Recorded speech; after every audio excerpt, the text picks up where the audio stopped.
जय हिंद। आप सभी का स्वागत है आपके अपने study channel the exam day.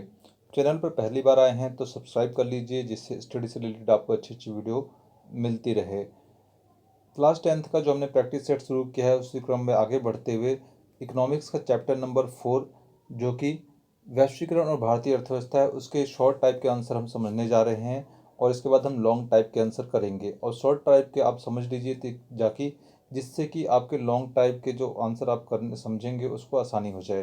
तो पहला क्वेश्चन क्या कह रहा है, एक कंपनी जो एक से अधिक देशों में उत्पादन पर नियंत्रण अथवा स्वामित्व रखती है क्या कहलाती है? बहुराष्ट्रीय कंपनी। यानी कि बहुराष्ट्रीय कंपनी कहलाती है एमएनसी, मल्टीनेशनल कंपनी, जिसे हम इंग्लिश में कहते हैं एमएनसी, मल्टीनेशनल कंपनी। ओके। वैश्वीकरण क्या है? तो देखिए, नाम ही चैप्टर का है वैश्वीकरण और भारतीय अर्थव्यवस्था।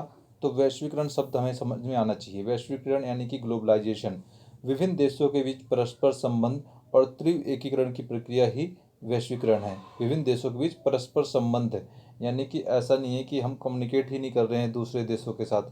दूसरे देशों के साथ परस्पर संबंध स्थापित होने चाहिए। परस्पर संबंध व्यापारिक भी हो सकते हैं, सांस्कृतिक भी हो सकते हैं, आर्थिक राजनीतिक भी हो सकते हैं। ठीक है।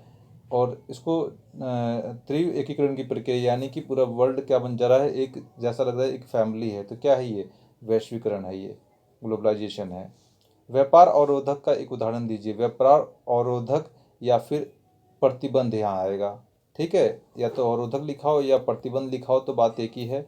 व्यापार अवरोधक या प्रतिबंध का एक उदाहरण दीजिए तो आप बताएंगे आयात पर कर। आयात यानी कि वे वस्तुएं या सेवाएं जो हमें दूसरे देश से अपने देश में मंगाते हैं।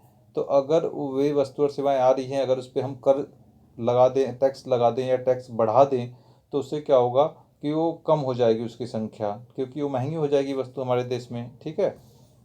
चलिए, नेक्स्ट क्वेश्चन क्या है, भारत में नई आर्थिक नीति कब लागू की गई? भारत में नई आर्थिक नीति जो है 1991 में लागू की गई। ठीक है। भारतीय अर्थव्यवस्था को खोल दिया गया विदेशी व्यापार के लिए, विदेशी कंपनियों के आगमन के लिए। नेक्स्ट क्वेश्चन, भारतीय अर्थव्यवस्था कैसी अर्थव्यवस्था है? तो भारतीय अर्थव्यवस्था पूछा जाएगा तो कैसी अर्थव्यवस्था है? तो भारतीय अर्थव्यवस्था जो है मिश्रित अर्थव्यवस्था है। ठीक है। किस भारतीय बहुराष्ट्रीय कंपनी का उदाहरण दीजिए? किसी भारतीय बहुराष्ट्रीय कंपनी, यानी कि जो बाहर की कंपनियां भारत में आती है वो क्या होती हैं? जो एक या एक से अधिक देशों पर नियंत्रण रखती है, स्वामित्व रखती है, वो क्या कहलाती हैं? एक या एक से अधिक देशों में उत्पादन पर नियंत्रण या स्वामित्व रखती हैं, क्या कहलाती हैं? बहुराष्ट्रीय कंपनी कहलाती हैं। तो भारत की भी कई कंपनियां ऐसी हैं जो बहुराष्ट्रीय कंपनियों के रूप में काम कर रही हैं। उसमें से एक क्या है? टाटा मोटर्स। ठीक है। बहुराष्ट्रीय कंपनी का मुख्य उद्देश्य बताइए। अब देखिए, बहुराष्ट्रीय कंपनियां जो होती हैं, इनका मुख्य उद्देश्य क्या होता है बताइए? ऑब्जेक्टिव क्या होता है इनका? तो लाभ प्राप्त करना। अगर लाभ ही नहीं प्राप्त करेंगे तो ये अपने व्यापार को क्यों फैलाएंगे अलग अलग देशों में? तो इस तरीके से ये कुछ इम्पोर्टेंट शॉर्ट टाइप के क्वेश्चन आंसर थे। उम्मीद करता हूँ आपको समझ में आया होगा।